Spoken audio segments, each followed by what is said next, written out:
All right.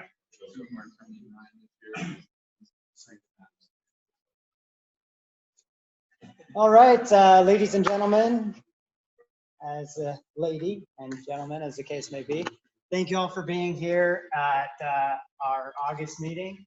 Appreciate everybody's time and energy to make it out here. For those of you who are in person and those of you who are online, thanks for joining as well. Those of you who are on recording, thanks in the future. So just to welcome everybody, I'm Brian Zapp. I know some of you haven't seen me for a while, but I am the chairman of Rocky Mountain Rugby Referees, so I'd like to welcome you all. And I see some relatively new faces or faces that have been here in the past and are renewed. So if you have not been a part of these meetings or the society in the last, let's just say, 3 months, would you please stand up and introduce yourself? Loudly introduce yourself. Brian Haggerty, kind of coming back from a long absence.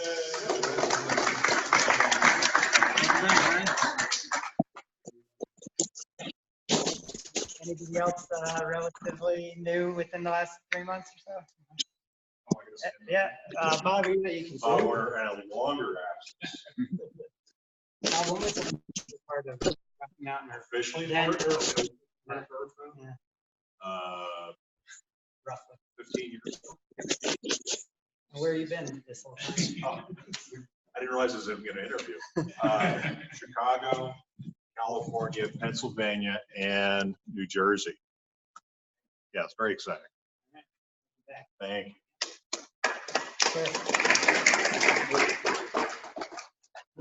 So first up, operations. Did we get any video from Gil? I don't think so. No, he sent an email with a bunch of points on it.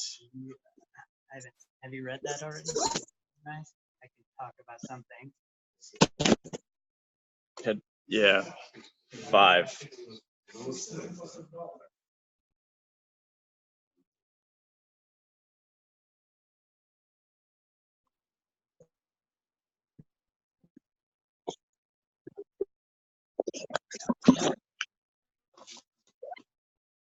All right. So sorry I didn't do a video for tonight's meeting. A few things. We are going. Sorry, one sec.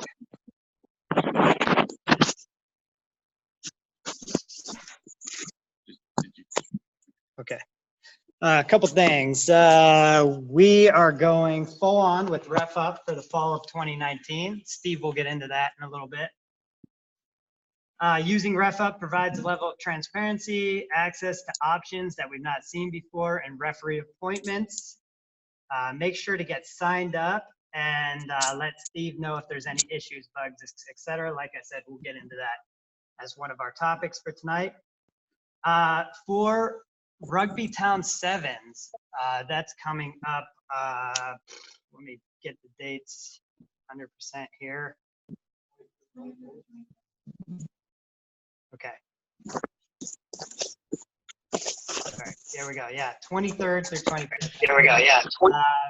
The Thursday before, the 22nd, there is a camp that is being sponsored by Glendale, and it's on sevens focused refereeing for high performance sevens rugby. We'll be going over everything from AR to what you see in the center. It will be a full in-depth thing. I definitely recommend that if you're looking to get involved in sevens or just looking to get that next level of match official guidance and development, that could be a great opportunity. If you haven't signed up, it's Mark Nelson sent out an invite, but we will make sure that invite goes back out after this meeting. So if you haven't had an opportunity to sign up, you still can. If you are involved, I'm not sure if assignments have gone out for ARs and our local assignments in the tournament, but if you are involved, it could be a good way as well to join. I believe at 3 p.m. on Thursday is when the AR Angle Judge segment goes on.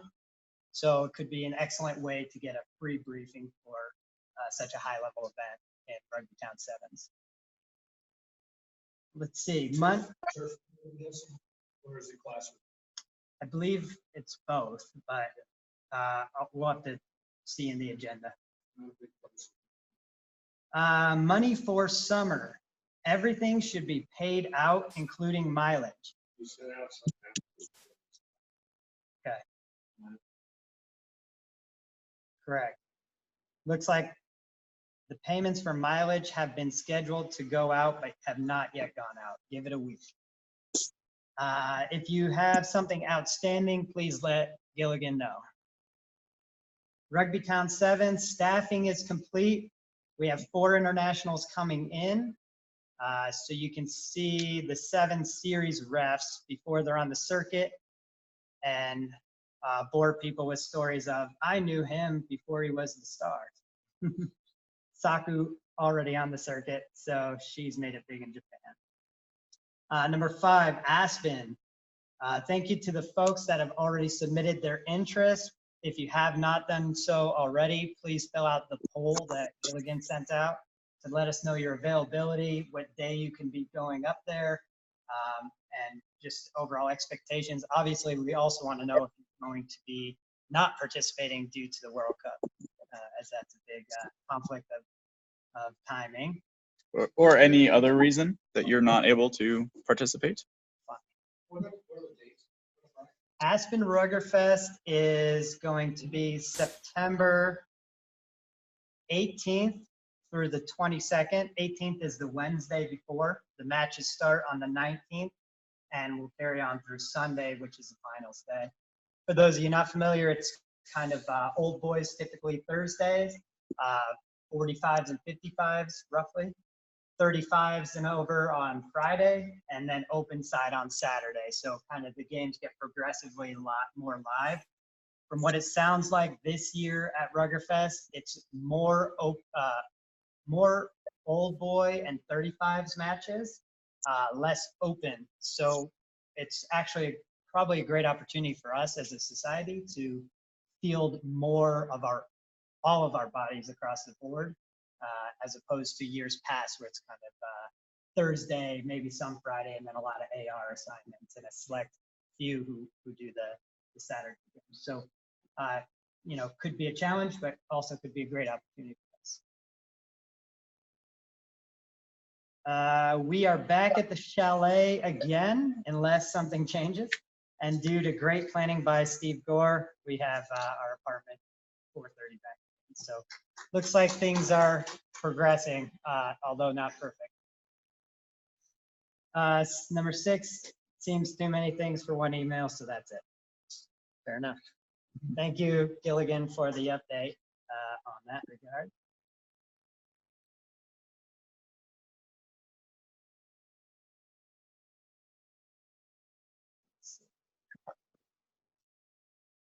All right, moving right along. Recruitment and retention update and the use of RefUp.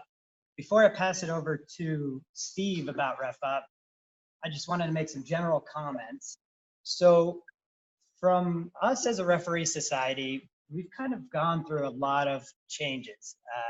We used to be a preeminent society with, 2/3 of the national panel within our group, and tons of high caliber sevens referees, and we were almost like a high performance development group. But as things change, people retire, move, get careers, get girlfriends, whatever the case may be, have babies. Life changes, and so too does kind of our core and our outlook as a referee society, what we're really driving to support. So over the last year and a half, at least, we've been really trying to focus on local specifically and develop our skills as individuals, whether it's D4 men or D2 high school or whatever the case may be, to territorial and above. We're really catering to all those. And also with it, recognizing our challenges. And really one of the big things for us is time. Everybody's pretty much a volunteer in this, whether you're a referee or an administrator. And also the use of technology to help alleviate some of that time. And so one of the things as chairman that I've been trying to really drive is not being afraid to be innovative and use tools. So fortunately for us, we got a pretty smart core of people, and Steve Gore, about months ago, started tinkering around with some new software. And the idea there is to kind of give some of the power back and maybe even fun back into being more selective in your own assignments. And that's directly related to the feedback we got from you guys saying, it's too big when it's just this selection committee, and honestly, of which it's very strapped for time and effort. So it ends up being, what somebody thinks in a moment's time to just kind of get logistically the calendar scheduled out. And it's a very tough job. And with Ref Up, it kind of gives some of the usage back to you all. Now, it should be 100% clear that this is brand new. So this fall, especially, we're going to run into some challenges, I guarantee it. And we may have already identified some. So I think that the caveat that comes with this is embrace it, have fun with it, and know it's experimental, hopefully in a way that will benefit our society. And along the way, as things come up, we want feedback. You notice something that's just not working, or if you are really hung up on something that just doesn't seem right, maybe it takes away from the enjoyment and the appreciation of rugby, let us know that too. It's completely manipulative in that we can redesign it. We have an idea of what might be working well right now, but we're not stuck on that, and it really requires a lot of input and feedback.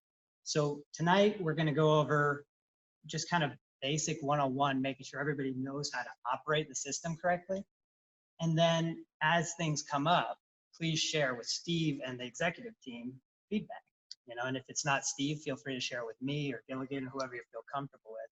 We will take your advice seriously, and we'll make sure that if we're going to push forward with this, that it's something that is truly embraced by the Referee Society. We're experimenting with other things, kind of coaching extensions, if you will, to help make it a little bit more adaptive, all encompassing, but hopefully it becomes a better user experience for everyone. So with that, I'll pass it over to Steve here. We'll trade. Just before we get into that, I just want to say something on recruitment. We are planning a level 1 course up in Fort Collins or somewhere in northern Colorado on Sunday, September 8th. We'll see how it goes. It's kind of targeting towards college students. USA Rugby gave us a nice discount for college students. So if you know anyone, especially up in that area, please let them know about it. Right now, I don't think anyone is signed up. So we'll see what happens in the next week on that. But that is the recruitment. So let's let's do a quick kind of making sure that we can see how Ref Up is supposed to work. So most people in here, I think, have an account. If you don't have an account, you can come in here and sign up, and then myself or Dan or Zap will approve you, and then you'll be able to access the system. Once you do, you'll have a couple pieces of it. Let's actually start with how to get matches. So right now there's just 2 matches in the system. Oh, cool, thank you. And so the easiest thing to do to get a match, right, is just click on the green button, and now you have made an offer to get this particular match. Yes. So Steve, are those showing which you're qualified to do? Yep. So if you see it, go for it. You should be able to do that match. So, if all I want to do is this Denver Barbarians D2 Misfits game, great, I'm done. I think many of us are happy maybe doing everything on this day. So what we can do is click on this star up here, and it will create offers for all of these matches. Any of these assignments we can now do on that day. So we would be considered for anything that's happening that day. Something new gets added on the 17th will automatically be considered for that one as well. So this is sort of like going into Who's the Ref and saying, I'm available on Saturday, August 17th. You can increase your chances of getting a particular assignment with these boosts or points. So now this will give me this particular assignment unless somebody else bids more than 3, in which case they'll get it. Someone bids exactly 3, it'll be random between the 2 of us who gets it. And then the last piece on kind of getting matches that's new is when there's 2 matches in a day that you'd like to do together, right? So very typically we'll have a B side and an A side, or a D4 side and a D2 side. So let's say I wanted to do this Barbarians match in the center at 12, and then I wanted to be an assistant referee for the Boulder Highlanders match. I can click this little blue button and then select the assistant referee, and now I'll potentially get both of those. Otherwise, if you don't do that, you'll only get 1 assignment per day. This way, you can now get both of these assignments, and you'll get both of them, or the assistant referee or the center referee is the way that this is set up right now. Jim, did you have a question? Okay, so that's the approach to getting matches. Now, as Dale pointed out, the system right now shows you what you are eligible to do. So John Kenny may see different things than Emily Sharfstein, may see different things than Brian Zapp that are in there. That's controlled through the executive committee as far as putting people in referee pools and grades and assigning grades to matches in kind of a similar process to what we've done for a decade that I've been involved. Yeah. I asked you this in an email, and I don't remember the response. If I put in that I want to be the center ref in that first meeting, I put 1 boost. Yeah. And Emily puts in that she wants it, she puts 2. She's gonna outrank me. Do I know that so I can then up my bid to 3? It's not in there right now. So I think the way to approach it maybe is to say, like, you have a certain number of points, how much is that worth to you? And to put that max. If, let's say I put 3 here, and Jim, you put 1. I wouldn't actually use all 3 in that situation. I'd only use 2, right? Like, it'll kind of bring it down to the minimum that you need. So yeah, if you want to do something, give it a high number of boosts. Maybe that's a good thing to add, is something that shows if you're the number 1 person at any given. Kind of like a silent auction would, you'd see somebody else sign up in its place and you could do that. So, I mean, that's good feedback.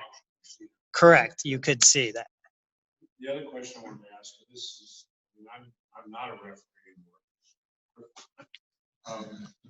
But I'm a coach. When I went on there this morning, there was nothing beyond it this week. Has this been added today? This is a test system. This is for messing around. So no, there is basically nothing in the system for the fall right now. So these games are actually not there. This is made up fun stuff so I can click around. So yeah, so on the fall, we are working with the leagues and the clubs to get their schedules and get it entered. But yeah, as of right now, there's nothing in there. So don't rush out and be really excited to go do this tonight, because there isn't the schedule in there right now. Sorry. Yeah. Have you guys decided what our rankings is gonna be going from the C or the ABC system to now the grade system? Do I know where I'm at the moment? Yes, so we know. And there was a pretty straight line mapping from ABC, C1, C2, C3 into the L's, level 8, 7, 6, 5, 4. And I think the overall message would be, like, if you have questions about where you are as a referee as far as that grade, talk to the executive committee. Really, that's Mark Nelson, right? He's the referee development officer. Like, he's the person to go to with questions about, like, what level am I? How do I get to the next level? Why am I this particular level? That sort of thing. Again, maybe in the future that would be something that'd be cool to have on here, and you could just look and immediately see. Your profile? I can certainly see it as like an admin, and you see it as when you log in. I tried to include throughout. See your profile. Yeah, I think that's something, and it's a good point. I'll make a note of it.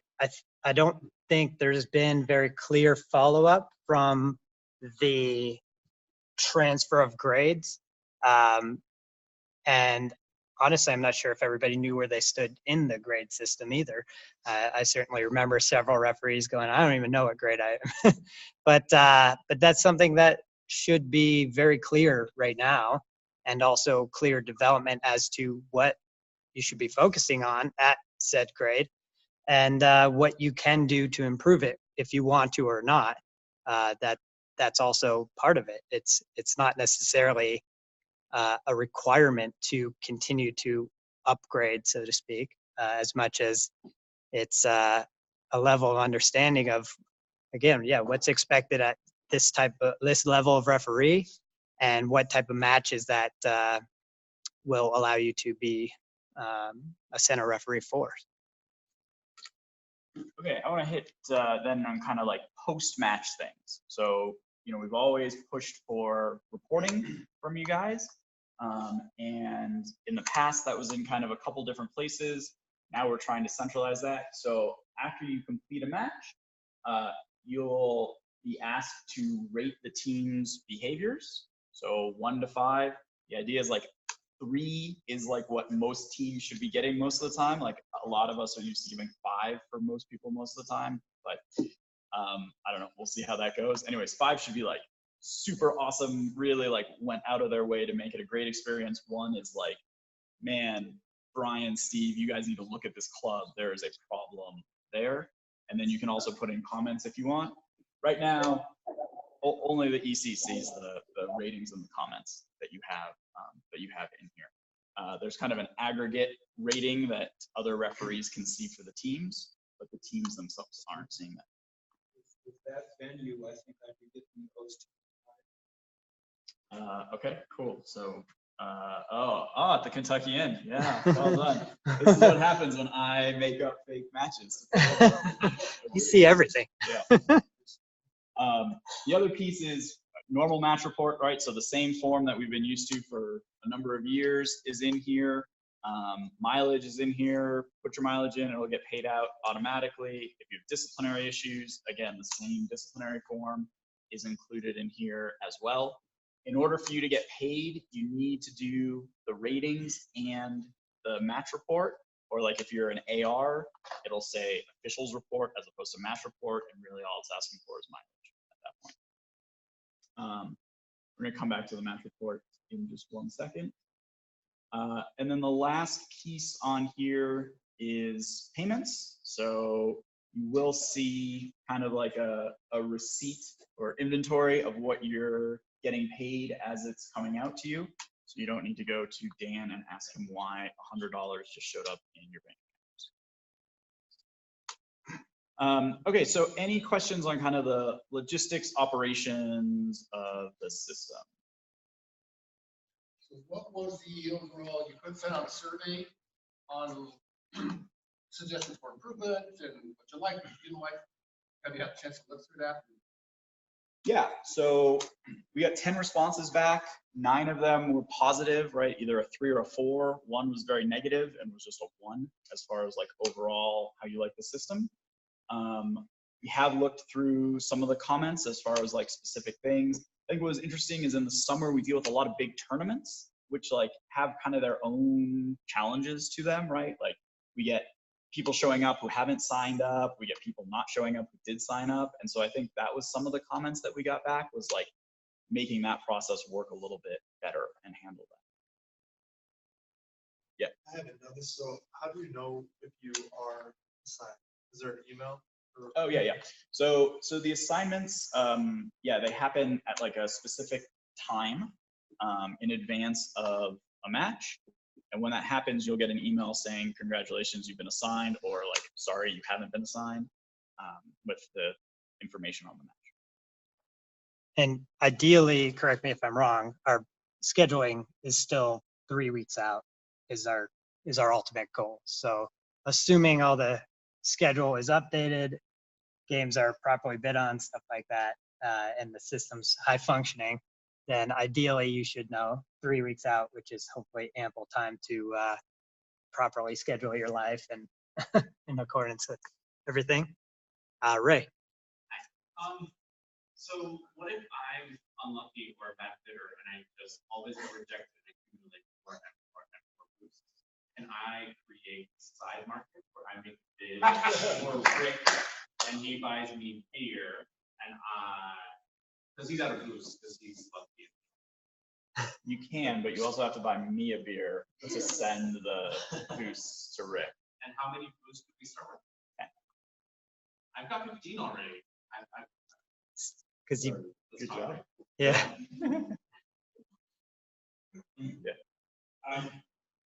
Do we now need to put our availability on Who's the Ref plus our bids on Ref Up? And we'll then get 2 notifications? Nope, you should not need to do anything with Who's the Ref.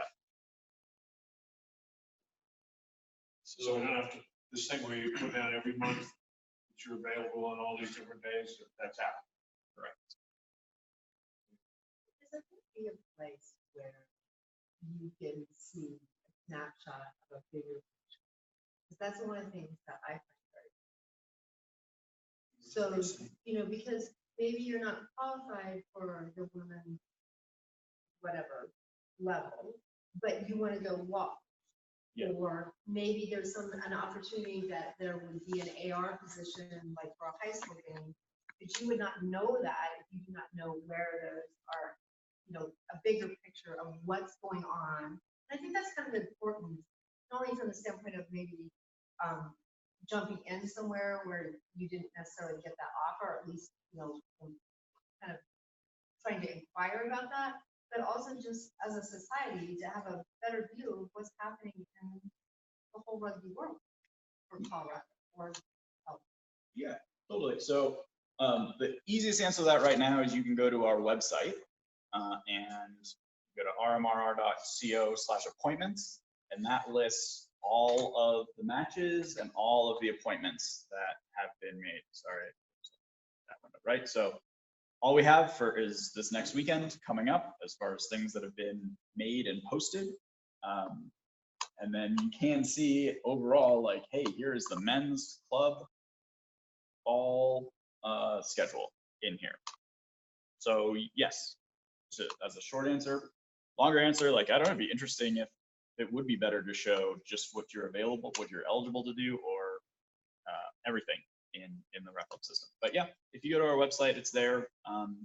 It's the same place that we tell teams to go to look to find their referees. So a couple. Is that real? That's real. It wasn't there this morning when I looked. I know, I did something today. A couple of questions online. Alex Fleming asks, do you plan to post offers for the entire fall season at once? So the way that the other side of it works is the teams to do the automatic billing need to come in and create their accounts and put in their credit card, basically. So as the teams put in their credit card, the matches for them will open up. So no, it will not be all at once. It will be kind of like on a team by team basis. Then some follow-up chat said, one comment from Steve Marino saying on average it's been about 1.5 weeks in advance for notifications of assignments. Again, I think our goal in a highly operative system would be back to the 3-week goal again. That would be the outcome we're shooting for. Back to Alex, for those are only open to the sub list of people who are selective, right? Let me read this through first. For example, I would never get a center ref opportunity in Well, a it's, college. I guess the question is that when offers are sent out, if I understand how the system works correctly, they're only sent out to a sub list of people, not everyone. Is that a fair statement?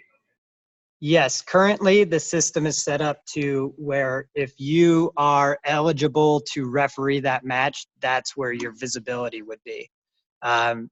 There has been a number of people that would like that full transparency of being able to see everything and maybe only being able to bid on the matches that they're available for. So that's something we could certainly, switch to. Jim, and then we're probably gonna need to move on. I understand the emails you and I exchanged last week indicate that at some point the teams, clubs may be able to say we want, don't want this ref. No. Yeah. I do have a question for Ray. Oh, If he bids his 15 and the other bidder is 13, so he ends up using 14 of his 15 points, so he's back to 1 point. Now he's 1 point left. How does he bid going forward? How does anyone bid going forward when you only have 1 point? so you don't need to bid any points, right? You can put zero. But if he did and he was left with 1, Yeah. what do you do going forward? You get reaccumulated points, you get given out points every quarter, or whatever. So let's say Ray's down to 1 point. Right. And Ray and I both want to do the Marauders versus Harlequins on September 7th. And I bid 2 points. I'm going to win. Ray gets my 2 points. So now he has 3. And then you keep going like that. So when you, Or just the one, he's in addition. he gets 2. I lose my 2, they go to him. If there were more people involved, it gets split differently. But basically, as you lose matches, you get points. But you have to bid, you know, to receive points back. You have to say that If you you're, say if you don't bid, you have 0, you know. that's not right. If you say 0, you will get points back if you lose and someone else puts in points. And so this is a good little plug here as well. You go to the help page. There is some information in there about this. So like there's a whole thing on gaining and using boosts and what happens in all sorts of different situations with different people. So you can go and read all about those details. Okay, cool. So thanks, as Zap said, continue to give us feedback. You know, we want it to be a system that works for everyone and that makes everyone's life better. And I know you want to move on, Steve, but quick question. What behavior are you trying to encourage with the boost system and the math of it? The question was, what behavior would you be trying to encourage with the boost system and the math of it? Interesting question for sure. The math of the boost. I think the behavior is allowing people to show preference for matches. So like there are matches that we inherently want to do more than others for all sorts of different reasons, right? Location, teams, we think it'll be a challenge for us. We think that I'm going to be in Crested Butte, so I want to referee Western State, that sort of thing. So that's the reason behind those, is so that you as referees have the ability to control where you're going and what matches you're doing within a set of parameters, right? Like, hey, I'd love to do an MLR game, but I don't get to do that even if I have 100 boosts. We really got to keep moving here. So Cool. if that's okay. Let's. Nice question move asked. forward. Thanks. So switching gears, right? We looked at the match report, and I just wanted to share something that Eric Geib has done. Eric Geib is now the president of Rocky Mountain Rugby Union. It had been Rich Cortez for a number of years. Rich is now the chairman. Eric is the president there. So one of the things that he did this past year is put together this scorecard on the different teams. And a lot of the components there. Can you zoom that, please? Yes. Or can I just get you? How's that? Nice. Good luck. So a lot of this is information from our match reports. Okay, highlighting is failing me here, obviously.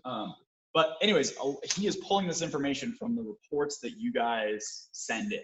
So this is just a reminder to please, complete those reports in a timely fashion and be accurate with the information that is in there. Just checking all of the boxes doesn't help you, it doesn't help us, it doesn't help Eric, it doesn't help the team. So just like we talk about with the disciplinary reports, providing clear and timely and accurate information, same thing goes for the match reports, and this is where it goes. So I'll be honest, for the longest time, I had no idea that that information went anywhere and anyone did something with it, but clearly it is, and it's actually pretty slick, I think, what Eric's doing there. Here's a great example of like field set up properly. That's one where even in the past, admittedly, even if the field is not set up properly, a lot of times I'll go ahead and, say that it was just to ease things. But also in the conversation with Eric, there was a reality of, I felt like I would almost be in trouble as a referee for breaking protocol where we've all clearly set up meetings, no game if the field's not set up properly. And then I went ahead and refereed a match where the field wasn't set up properly. Maybe not as egregious as posts being missing, post pads, but rope, spectators on that side, technical zone properly set up, all that. Admittedly, I have definitely fudged a few of my reports. That's something that maybe we want to encourage a lot more honesty in those, not because you'll be the referee who's letting a bunch of games go, but more we want to make sure we're monitoring team behavior and making sure that the clubs are in compliance with the way the field should be set up and that their behaviors of standard. That's where our union in the conversation with Eric Geib has really come to back us and try to take some of that burden away from us as referees to police. Instead, he wants to be given the information so he can go to those clubs himself or through their administration and support us more. Emily? On that note, for example, if not setting up properly, is there a way to get more granular with missing? Because I'm much more comfortable with it, it's the sideline or wrong both sides of the field. But if it's something like they're in a post pad, then that's a completely different conversation and maybe they weren't following. Right. So in the current report, it's There's a additional notes section in there. Yeah. So if it's like, yeah, there's an extra line in Cook Park, which there was there you go. That's a good place to put that. Is this available? It is available. I don't know. Yeah, we can send it out. We can send out the link to this club report card. Yeah, but I don't think I haven't seen a link to it from there. Like you kind of have to know the whole URL to get to it. Okay, should we do some rugby things as opposed to logistics things? yeah. Okay. Yes, Mr. Hernandez. Sorry, but the way I'm reading this, they would know the behavior score that we give them based on this table, because this disaggregates it to the max level. So they would know if I gave them a low behavior. Which I don't think is necessarily bad. I just want everyone to know from now on that if this is the report that people are getting, they're seeing the behavior score.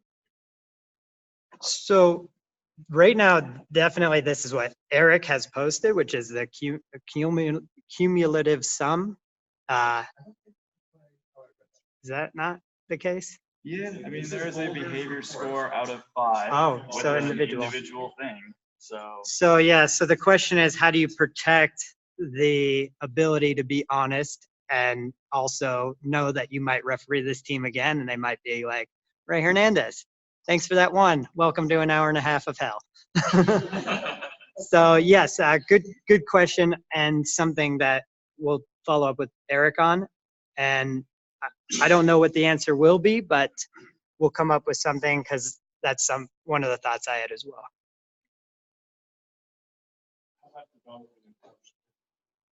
I'm happy for them to know it. I just want everyone to know that this is what they reported. Yeah, I mean, there's a lot to it, and obviously we want honesty. There is a lot to it, and the more information we have, the more we can do with it. So I think to Ray's point, we don't want to necessarily throw referees under the bus, but we also want the teams to recognize that, hey, they have quantifiably crappy behavior. That's something that we should, that at least from a referee society standpoint, we should all be on board with giving accurate reports. How that's shared with the union and how that's shared with the clubs, I'll make sure I have a satisfactory answer to that. Just a quick thought on that, get a rolling average, like 5 games, and drop off one, bring one in, then you could see trends. And you get the same information. That's a good You wouldn't point. know which referee did what. And they wouldn't see it until a minimum number of matches. Yeah. Good suggestion. Okay, so rugby things. So folks on the phone, I just put a link in the chat to a video clip. Folks in the room, let's watch a video clip. So this,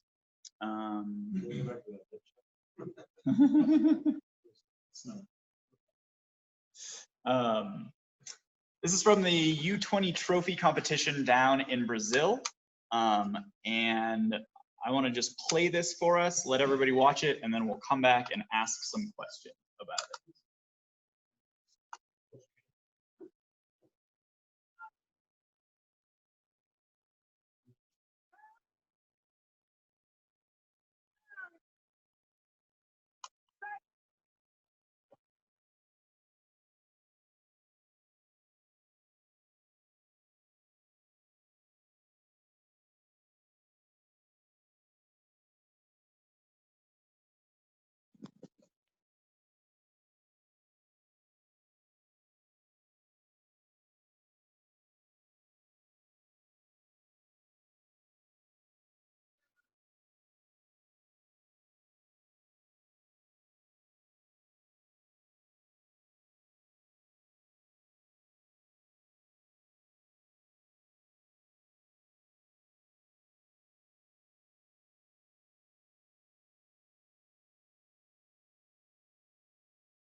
Yay, Kenya wins. Okay, so just have some questions for folks. Just raise your hand. If nobody raises their hand, I'll call on somebody. So to start with, like, what's the context of the match? Where are we? Donnie, where are we? Context of the match. Yeah, cool. Okay, perfect. Right at the end, 1 point in the match. So as referees, what are we typically thinking as far as our decision making in this type of situation? Mr. Zevin. Let the players decide it. Perfect. We want the players to decide the outcome of this game. So some words that, like, I think you'll hear a lot of referees using around this is, let's make sure that any decisions we make are very clear and obvious and match impacted. Okay, let the players decide it. So we go through this, blah, blah, blah, blah, blah.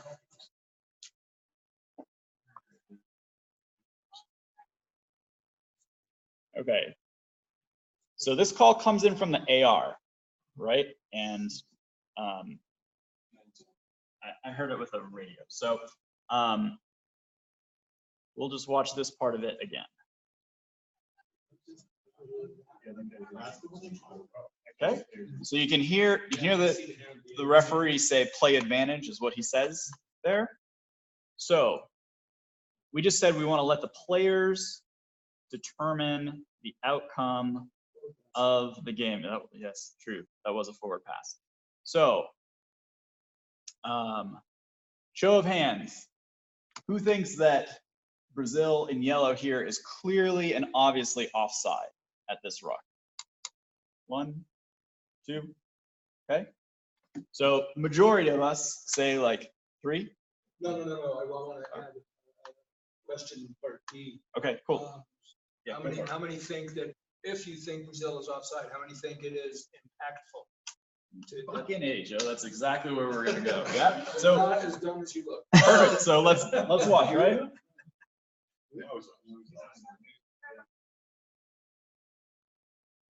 So from that phase, at that phase, Kenya has gone 10 plus meters, offloaded the ball, right?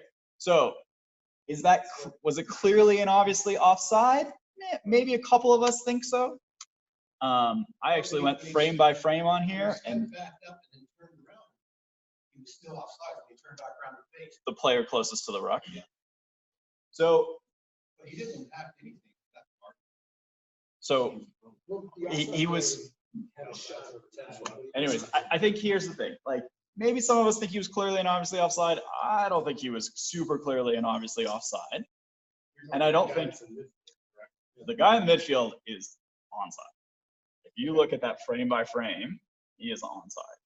And that's who, well, the person who was called was the player in the midfield. That was the call in. Yeah, that's who I was. Yeah, the person near the ruck is probably is offside, right? Person in midfield, frame by frame, probably not offside. Either way, raise your hand if you think that Brazil's infringements was match impacting here. Well, Nobody. the person in midfield didn't make the first contact. No, he missed him. He just totally whipped on him. One guy was outside of him. Yeah. So, as an AR,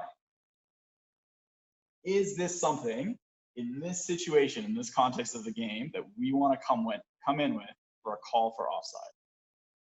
No.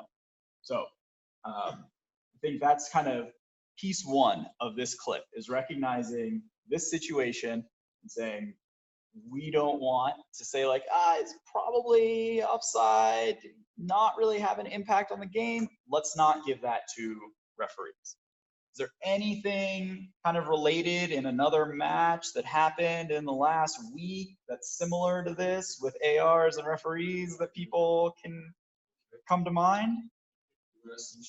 Yeah, US and Samoa, Nigel Owens. So like, this happens at all levels of the game as far as communication between ARs and referees. So this is an opportunity for us to recognize like, ARs, keep this, don't radio this in. This is not a place where you should be coming into a match with that type of offside call. So, online question, Alex, is it the AR's job to judge materiality or the center ref? Seems like a center ref call. So, yeah, fair point and good question. Joe, you have a? Well, sorry to be monopolizing this. Does anybody else, I really don't want to monopolize, does anybody else have something? I have a question. Yeah. If this happened earlier in the match, would you want to know something like that to try and set the expectation for what you're watching match? That's not good.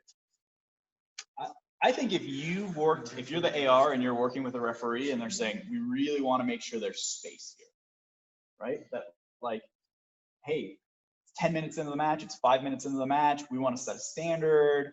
That's the type of thing where like, yeah, if you're Ray and you think this guy is clearly and obviously offside and you're in that context of the match, it's a different situation. Like, yeah, maybe that is the appropriate time to bring that. So to answer Alex's question, I think the word clear and obvious is obviously overstated, but it's in this case, no.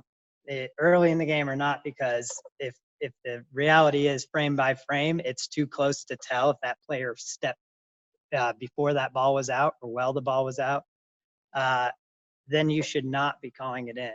It usually AR, one of your rules to go by is if everybody and their mom saw it, then that's what you're supposed to be calling in, right? Very clear and obvious. 50-50 calls, not something you want to radio in as an AR. So as a referee, you're almost obligated to take it, especially if you're mic'd up and on television and television hears the comms. Then the question's going to be asked, why, it was the 80th minute, why didn't you go with the AR decision, right? You just threw the referee under the bus. So it's the referee's call to make, period. 50-50 call, materiality piece of it, not really AR's job to radio that in. Emily?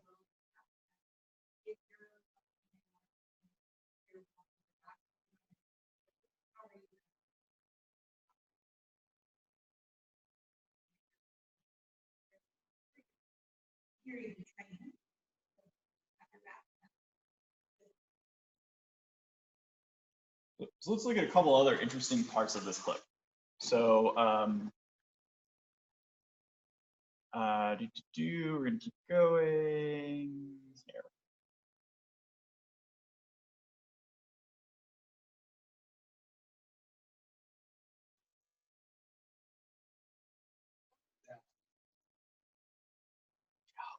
You're ruining it.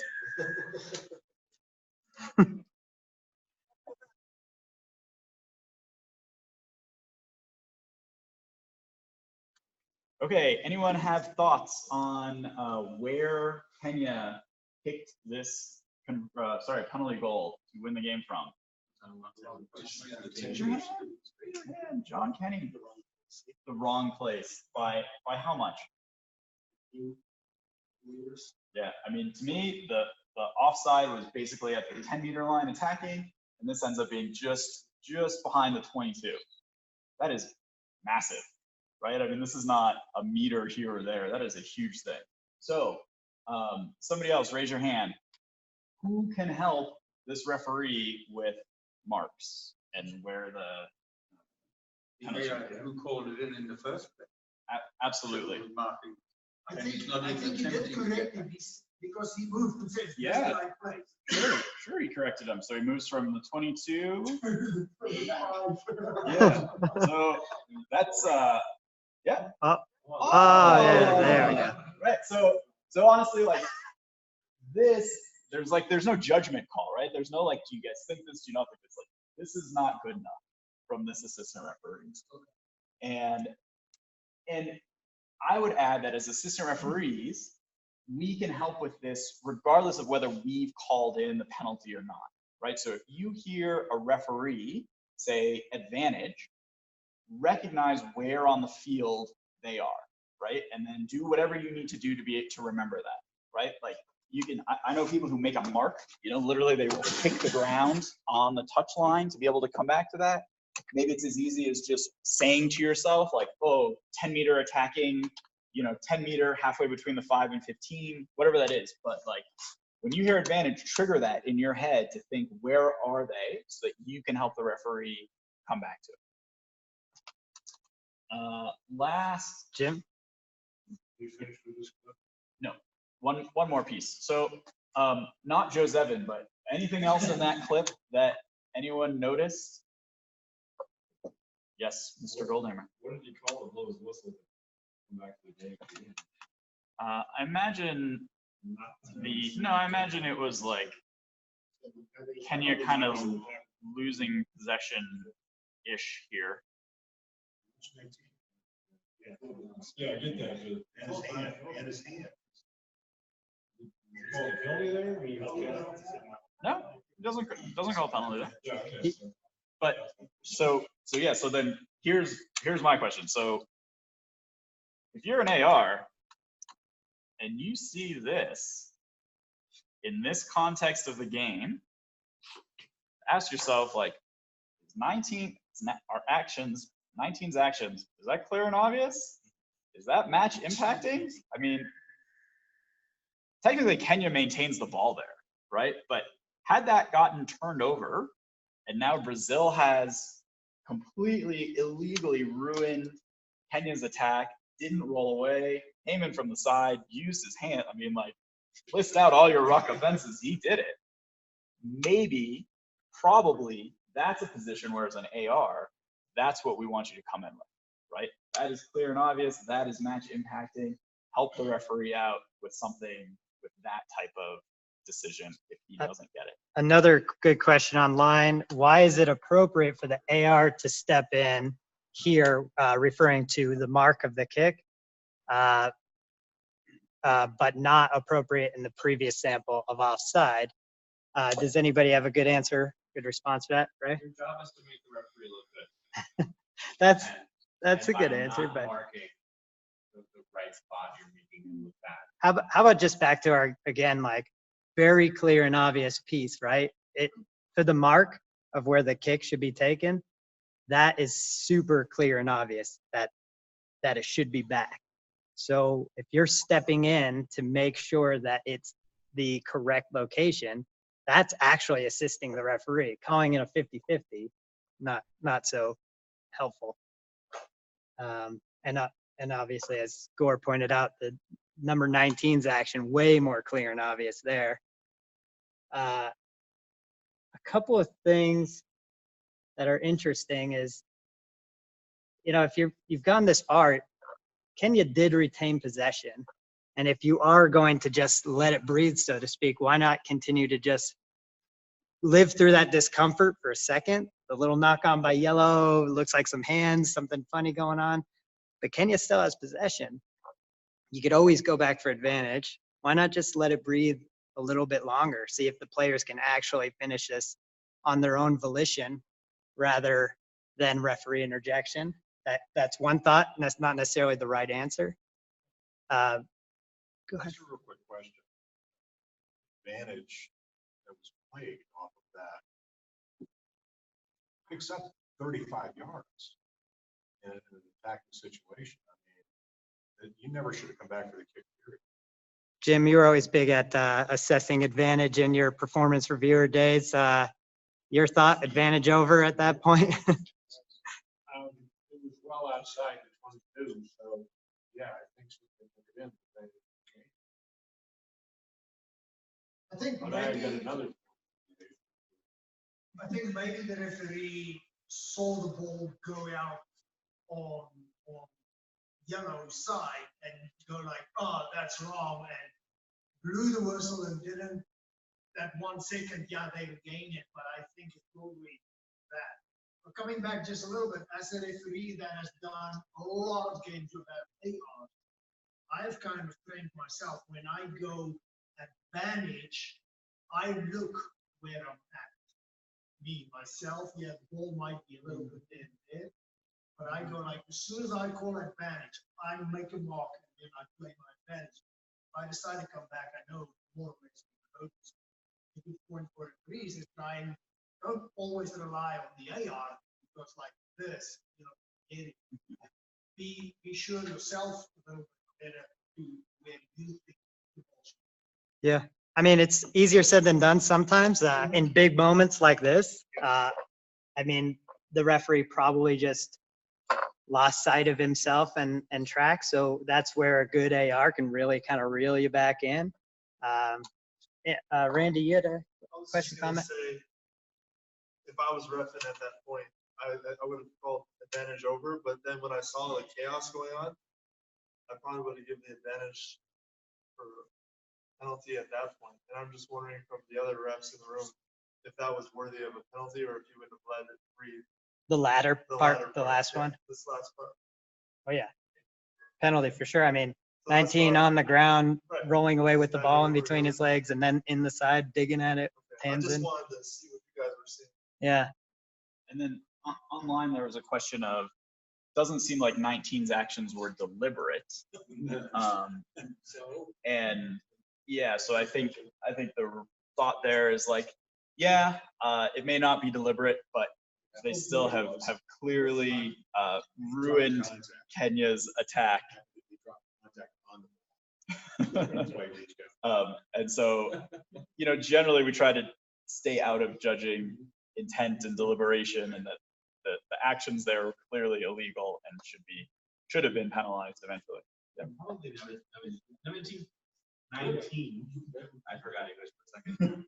19 knew that they had advantage and there was a situation under heavy pressure with the under advantage. So he was probably willing to take a risk of the infraction, hoping that the referee would overlook it and something might happen. If there hadn't been that advantage call, I don't know if that. Yeah, if things were different, they wouldn't be. Yes. Hey, so once again, like, I mean, this is a great discussion. Yeah, it I is. think, like, perfect. And then Jim has something that he wants to. Didn't call penalty for offside, even though I made the mark, he was swatting a bug off his knee. All he was doing was coming back the line from where that other penalty was, and letting him kick it a better way. That was, There you go. that was nice of him. Yeah. So anyways, thanks. Good discussion, guys. Thanks online people for contributing. I just thought that was a really interesting clip that had a whole bunch of good, bad stuff in it. Jim. I think it's an excellent discussion, and something we consider all the time. My thought was, with the original, I forget what happened after. I think that the offside, the offside that he eventually called was actually the third goal offside. Single movement, 1 point between them, 81st minute of the game. Forgetting whether you had any problems with the rest of the game. I think that is something contextual that the referee might want to consider. Red is approaching kickable play in that area. The goal 3 times in a movement is offside. And the last one, I think, caused the red ball carrier to have to take a side step, then go forward. So it affected the path of the receiver. I don't know. I guess this is why refereeing rugby can be challenging at times. To me, that's not that what we saw there where the penalty was called was not clear enough to say that should have been a penalty on that one. So that's where I landed. It's also where like the World Rugby people that were there landed as well.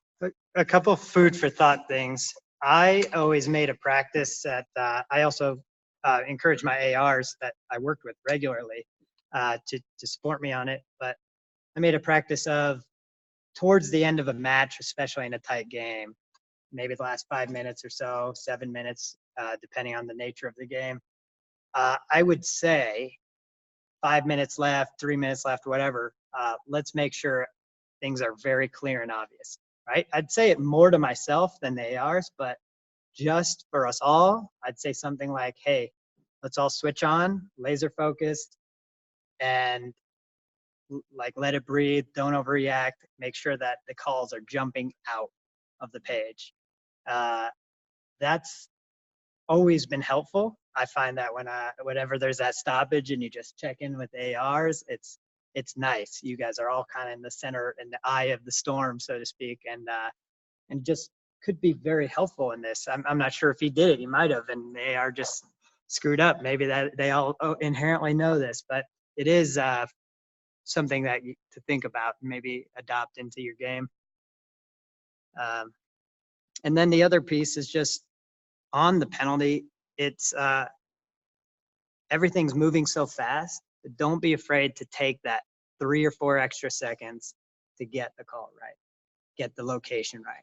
I get it. He's going for points, and you got to be under the post, and it's going to look awkward to go out and be like, whoa, hold on. It's over here. But the referee will thank you. It will seem like an eternity to just map that piece of it out, but don't be satisfied with like the wrong decision, right? In that case, if it's very clearly back at the 10-meter line, that's a massive difference, right? And the difference between a game-winning kick or not, or maybe Kenya kicks for touch and we keep playing until it feels out in a different way. So just something to think about. Don't be afraid to just, hold on. Going on the comms. No, it's back on the 10. Keep going there. Something like that. Okay, I think we are outside for Tackle Rock and new Scrum Gaps. Yeah, now do we have lights out there? I Right now? I don't know. So we're not able to get back into this room, so please take all of your stuff with you outside. Folks on the phone, we're gonna keep this phone going. So we'll be out there come with us. We'll be there in a couple minutes. Oh, yeah.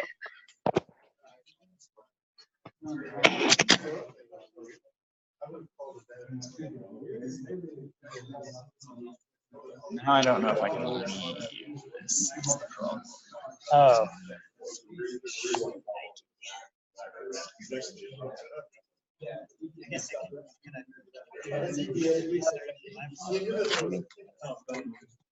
Well, that's, I mean, well, that is bringing obviously here. Let's go outside and we'll do what we can. Oh, I know what we can do. Hold on, Brian, I'm gonna make you the host. Ooh. That was just That went crazy. I want to change the host to that. I am now the host. Yes. I don't know why this speaker is so weird. All right, I'll go ahead and start if you want to pack up and get out there. I'll pass this phone off to somebody else. Thanks, Steve. Good stuff.